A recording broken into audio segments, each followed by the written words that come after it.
Check out career.club for personalized help with your job search. Visit shrm.org to become part of the largest human resources organization worldwide. Hi, everybody. This is Bob Goodwin, and welcome to another episode of The Work Wire, where I'm joined by my good friend, the president and CEO of SHRM, Johnny C. Taylor Jr. Johnny, how are you doing today? I'm doing really well, man, and I'm better now that I'm talking with you. Come on now. You're going to make me And blush. I mean that. I mean that. That's like really honest because I really like talking with you. Likewise, I get so much out of this in many, many levels. And I hope our listeners do too, by the way. Yes. But today, this is coming from the Truth is Stranger Than Fiction file. Like, you just can't make this stuff up. And Right. so in November of 2024, so not very long ago, there was a news story that came out where this CEO fired 90% of his staff on Slack and told them, get the F out of my business. Literally. Okay, it's just like I'm not making this stuff up. You can go Google it. But the thing was that he had called an all staff meeting. I believe it was on a Monday morning at 8:30, and so he calls the meeting. However, he communicated that, and there's 110 people that work at this company. 11 people showed up for an all hands meeting, and this man lost his mind and jumped on Slack and said, if you don't care enough to be at this meeting that I called, then I don't want you here. You all can get the F out of my business. Wow. Yep. So just let that sink in for half of a second. And how'd that story strike you, Johnny? So I'm going to try to see it from both sides. Poorly executed. Totally, right? Probably not the language, the way, but I also feel the pain as a CEO. You are charged with, especially if it is a private company and it's money, every dollar counts. You need everyone working if you want this thing to be successful. You and I know 90% or so of companies fail, small and medium-sized businesses fail. So the odds are against you at the outset. And when I first read it, I had the same shock and that all of us had, like, whoa, the headline. And yeah, I wouldn't have done that. That being said, I don't know if 90% of my staff didn't show up to my meeting. You knew what time it was. Just we use sports metaphors and sports jargon a lot. Imagine a head coach calling his 15 players of the NBA team to a meeting and 90% of them just blew it off after they were slaughtered the night before, right? Beaten by the team. Do you think it would be nice language? Probably not. So probably not. So I just think we have to, and we would celebrate the coach for skewering those people. How dare you not show? So again, I'm not justifying. I want to make sure the listening audience is hearing me. But I think two things can be true. Bad execution by the leader, the CEO, whatever. Really bad behavior by the employees. The level of disrespect for someone who has their own reputation, their own money, their own everything at risk, trying to make this business work, and you can't show up to a meeting. And I mean, 90% is a big number. I mean, that's insane that 11 people thought it okay to show up on time for work. Now, I understand there are all sorts of nuances as I've read about the stories. Some were contractors, some were this, some were that. But at the end of the day, if 90% of anyone of any group does not show up when the leader calls them, there's some leadership problems. That's what I want to talk about too. I know where you're going to go, but there are also some people problems because if I sign up for something, listen, if I'm at a company and I don't believe in the leader and I don't believe in the vision of the company, et cetera, then quit. But don't quit and stay. I hate that concept of people who stay in job and then underperform or non-perform until you are forced to fire them. Right. And of course, you are the bad guy Right. or the bad one, the leader, because you did that. You get me? I know you're like, okay, here's the start, JT. Just answer the question. It was a bad CEO, bad decision. I'm not disagreeing with you, but I do think it worth drawing the analogy that if a coach of a team that was trying to win, my daughter plays, she's 14-year-old, plays girls basketball here right outside of DC in the DC metro area, Virginia. And I can tell you, if 90% of the girls did, and this is high school freshman basketball, if they didn't show up for their coach, he might fire them. He might bring another group in, because if you won't show the basic respect of showing up when I convene a session, yeah, yeah, and he'd be angry, and I'd like to think that he would use foul language with my kids, but he might.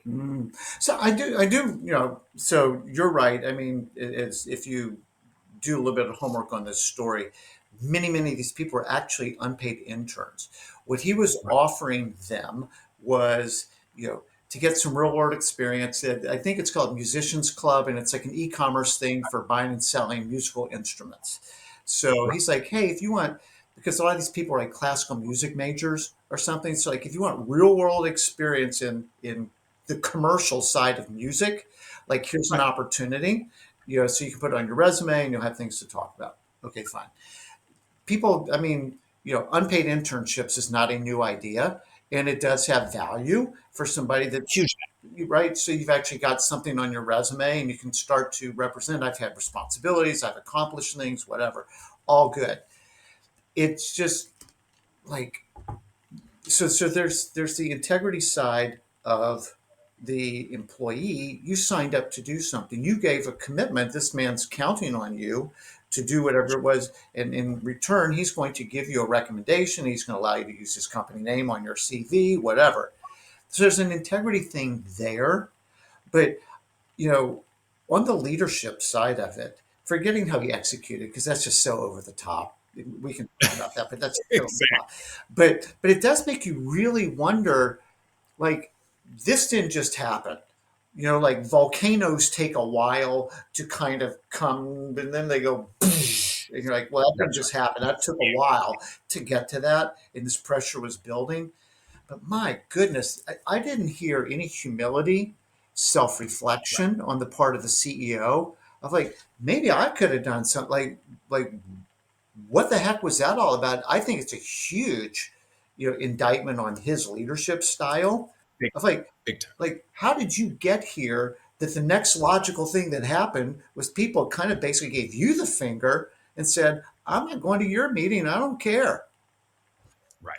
Yeah, that's it. You've heard me talk about my grandma, who I quote a lot, but she oftentimes, when you're pointing one finger at someone, look at the three that are pointing back at you. Mhm. So where did I get where 90% of my employees, paid or unpaid, had so little respect for me, the leader? Yeah, I tell people, you're only leading if people are following. Exactly. No one's following, you're not leading. You're an individual contributor. And so it is, and I hope that upon reflection, I can understand, and I'm going to say something that you sometimes will give me the look about. He made a mistake. Leaders make mistakes. Leaders are employees. And we don't, you can't hold even leaders to a perfection standard. Now, I'm not in any way saying this guy's what he exhibited was even close to professional behavior appropriate. So no one, please, in the listening audience, Johnny's not saying that. What I am saying though is, let's just say he made a really, but it was a moment, and we shouldn't be judged sometimes by the one thing that we do. He didn't kill anybody. He didn't, Hmm. he didn't do those things. I hope that the rest of us can look at this and reflect on how we want to show up as leaders and what are the real costs, not just to the people who let go, but what about the 11 people who stayed? And there's just so many lessons that we have. And that's why I'm excited to talk about it, because, yeah, it's extreme and it's insane. And I can't imagine that this happens very often anywhere. I can, though, imagine that leaders feel increasingly more and more frustrated with employees' lack of commitment to them. Right. And I have this conversation with you a lot where you want me to do everything for you as the employer, but you don't feel the obligation for this to be a mutual relationship where you also give me your all. And I remembered when this story popped up and you told me about it, the reason I knew about these being interns and things is my one of my first professional jobs is I worked in Broward County, Florida. Any Florida people out there shouting you out, Fort Lauderdale with the courts. Mm. It was, the county court, circuit court system. And I was an unpaid intern for the public defender's office. I was required to dress up. I had to be in the office and I'm dressing up and I'm 16, 17 years old. And I had to show up every day with a suit, a jacket, a tie, and pants and a white shirt. Back in the day, you had a uniform. And I worked from 7:30 to call it 4:30, 5:30, unpaid all summer long. That was the most important experience for me. I learned whether or not I wanted to be a lawyer, what criminal law was versus civil law. I built a network so that when I applied for law school, many of those lawyers wrote my letters of recommendation. It was hard work. And then I had to get off at 4:30 and go bust tables so that I could actually make some money during the summer. So I could pay for my school clothes the next. So it was a very long day, a very long summer. But I can imagine and only imagine that the public defender, had I not shown up to his meetings along with his senior team at 7:30 in the morning, I would be fired as well. So bad that you did a group firing, but the result is still would be the same. If you're not going to, engage with the leader, then you shouldn't be there. Yeah. No? No, I mean, and I totally agree with everything you said. And I actually didn't know that about your experience. I think that's great. And all the benefits that you derived out of that. And again, we don't know all the facts, but clearly something had kind of created this pressure point. And I think from a leadership perspective, it's like, you know, were you listening? Was there a level of tone deafness that was happening on this guy's part that was sort Yes. of building to this? Because he's clearly an emotional person. At least that created At an that very emotional response on his part. But I don't want to skip past what you're saying, which is if you signed up to do a job, paid, unpaid. If you gave your commitment, that's what you did. You went and sweated your butt off in Broward County wearing a jacket and a white shirt and everything else, right? the summer, because it was a summer No, job, I, right? I, I heard that. And so, and similarly, if you signed up to do something, then do it or quit, and give notice and do whatever you need to go do because that's not the right place for you. That's okay. But I think it doesn't reflect well at all on the 90% of people who sounds like they probably got together a little bit and said, hey, let's Behavior. let's screw this guy and not show up to his meeting and see how he likes that. Well, I don't think that's a great life lesson for them either on how you conduct yourself in the workplace. But let's pivot to the leadership because I think you're. So it was really important. Few of the articles and comments that I saw, were in any way constructively critical of the employees, the Yes. interns who that didn't show up. And so I wanted us on the work wire to make sure that that was a conversation that needed to be had as well. Yes. Not showing up in time to work is not cool. Period. Yep. Okay, but now I think you're right. Let's pivot to what happened to this leader. I think you start with, and you've alluded to it, there were a lot of things that were going wrong before, right? This is like you typically when you wake up and you've had a catastrophe, it's because a lot of things went wrong. Clearly, some of it was, and most of it was, you have a leader who is really wound tight, has reached the point of, and so this is where am I going with this particular point? We as leaders are human beings. And so, you know what? Sometimes you have to step away. If you know, I'm not talking forever. I'm saying for a day, like breathe and think. Today, something happened that made me very angry, justified or not. My actions right now are going to dictate a whole bunch of subsequent actions. So I have to step away and say, breathe. Think about with a significant other, with your kid. Mhm. Even if you're right, you can be wrong just because of how and what you do. And this is an instance where I think the real lesson, and I know you're going to go deeper into the past, what led to it, but in the moment, when something bothers you so much, you feel so disrespected, so unvalued, etc., you've got to learn to not react in the moment because the consequences are huge. To your point, there are people who've committed to never buying anything from this guy's company, and they didn't even work there. Like they're so offended by Right. his behavior that he's actually hurt his business. That was dumb. Talking about cutting off your nose to spite your face, that was dumb. And you also have now a group of former employees now who will forever take this around and Oh be able to yeah. talk about this for the next century.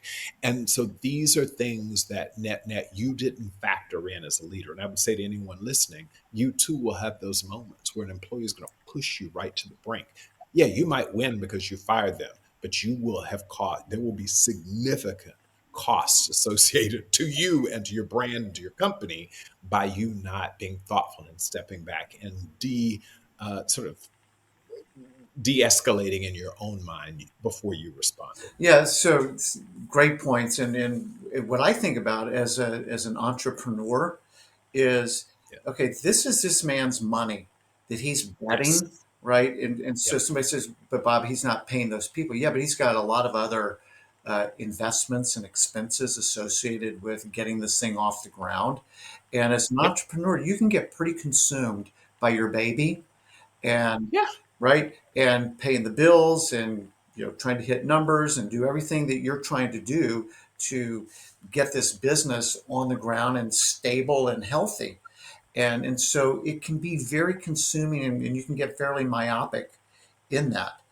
Having said that, and I think this applies to entrepreneurs and otherwise, is as leaders we need to be able to absorb some pressure and not just be conduits of pressure to the people under our leadership, right? So to be able to exhibit poise and to be able to, you know, yes, I'm feeling all these things, but that's what I signed up for, That's right. right? As a leader, if I'm going to get, I think I want this payoff, or I'm making a lot of money in my current job, if I'm a corporate employee or whatever it is, that's part of what you signed up for, was to take more Amen. pressure. And when you're just sort of like this, I'm using this word conduit again, but just like there's no filter between the pressure you're feeling and what you're putting out to your folks, that's not leadership. That's not It's Parents do that for their children all the time, right? The kids don't know what's going on in the checkbook or in the marriage or with mommy or daddy's work. They don't know any of that stuff, and they don't need to know all that stuff.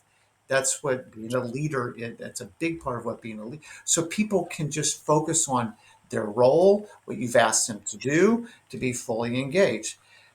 Again, something went very sideways in this Yep. situation, but I think it happens all the time, right? And maybe not as public, just right, or maybe not as large, 90%. But if 30%, if you fire 30% of your staff, that's a problem. So, your business is wrong, your people are wrong, something's really, really wrong if you got to do that. And then, if people listen to the prior episode, we were talking about flattening of middle management. You had kind of at the end alluded to red carpet in, red carpet out. Well, this was like nuclear carpet out. I don't know I what you call stole the carpet from underneath you, right?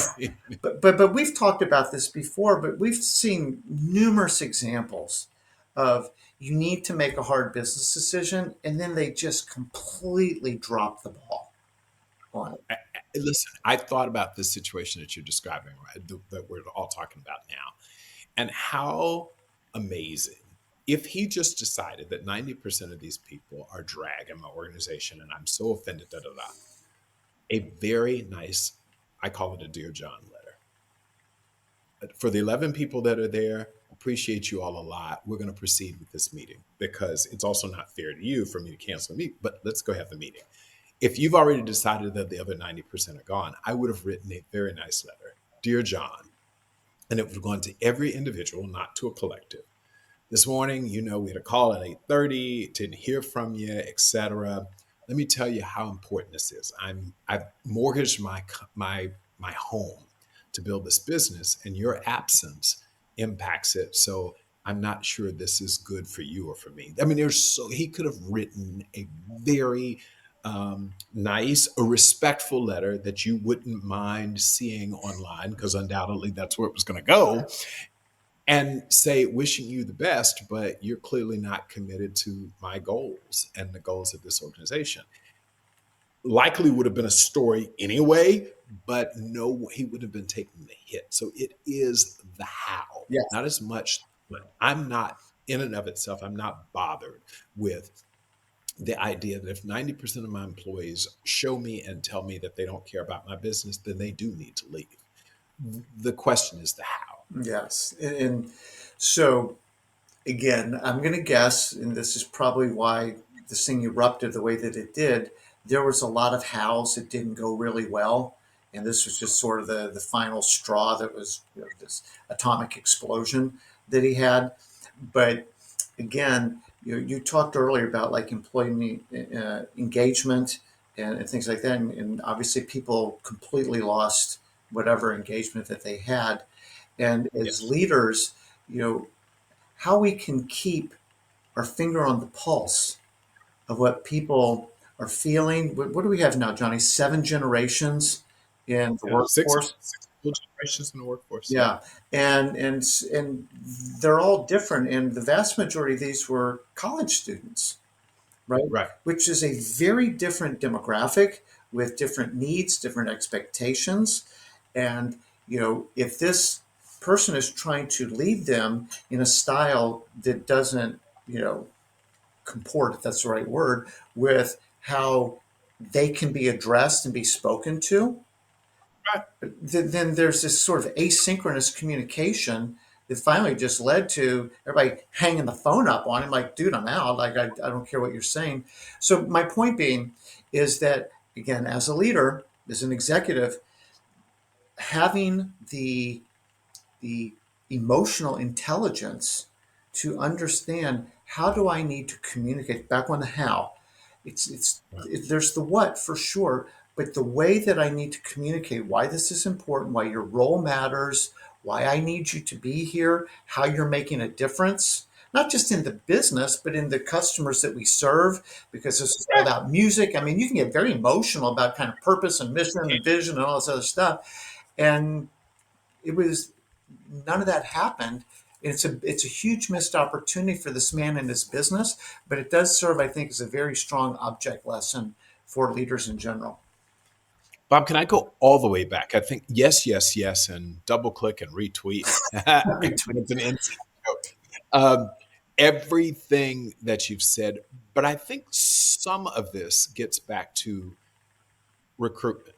Mhm. Um, Maybe, and I'm gonna do something really far out there, but maybe this is who this guy is. Maybe he's bombastic. Maybe he's mercurial. Maybe he's whatever. When we recruit people, you've got to tell people what type of organization or what kind of leader they're coming to work with for. And part of the problem is, like, I've worked, and I won't name, but I've worked in some environments where the leader was pretty emotional.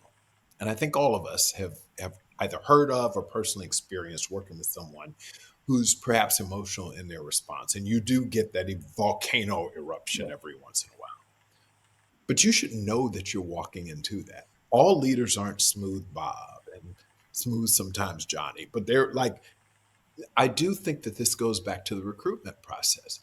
In the process, perhaps screen for people who are sensitive to time Mm. and who will show up on time. Ask those questions during the recruitment process.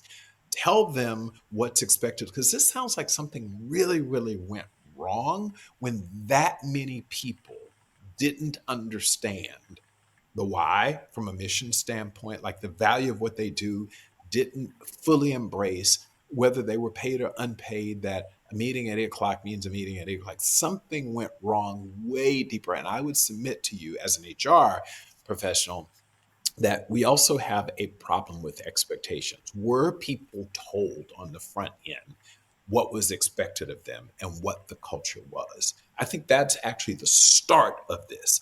And so part of this leader exploding could be totally his fault. You didn't tell people that, notwithstanding the fact that this is an unpaid job, I expect you to show up as if it were paid. You didn't tell people, right?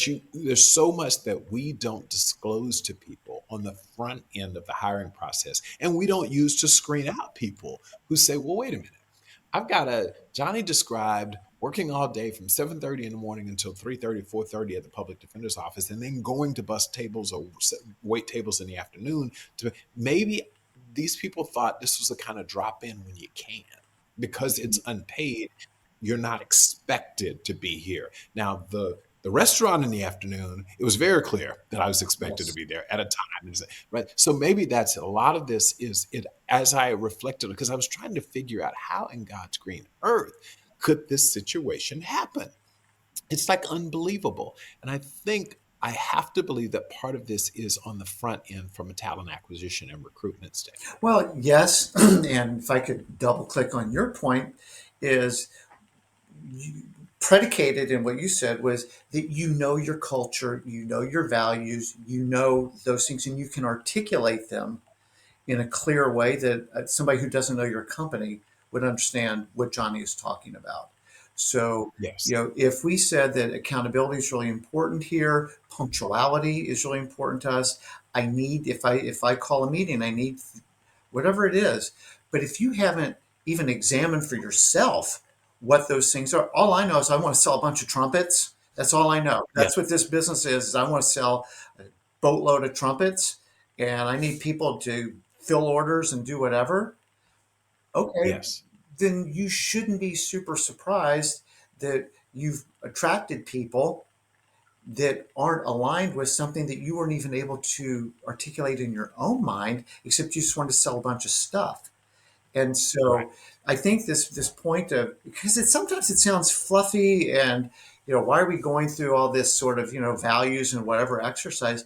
Because at the end of the day, it really really matters to have these It does. non-negotiable North Star kinds of things that we can hold ourselves accountable to, and then to your very well made point, recruit for and screen out against people that aren't in alignment with those. As Right. you say all the time, and I'm a good disciple of this now, except for illegal and immoral, there aren't good and bad cultures. It's does That's right. this fit you?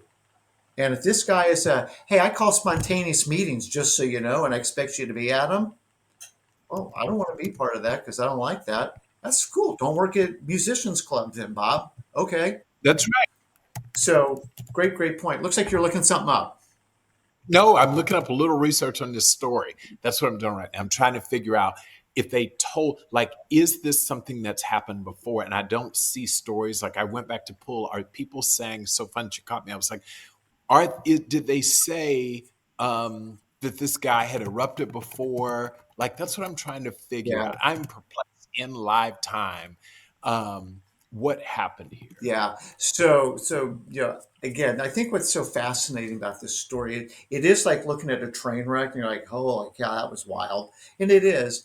But I do believe, and you just made some really good points on what are things that we can learn in terms of self-reflection, humility. What could I have done better?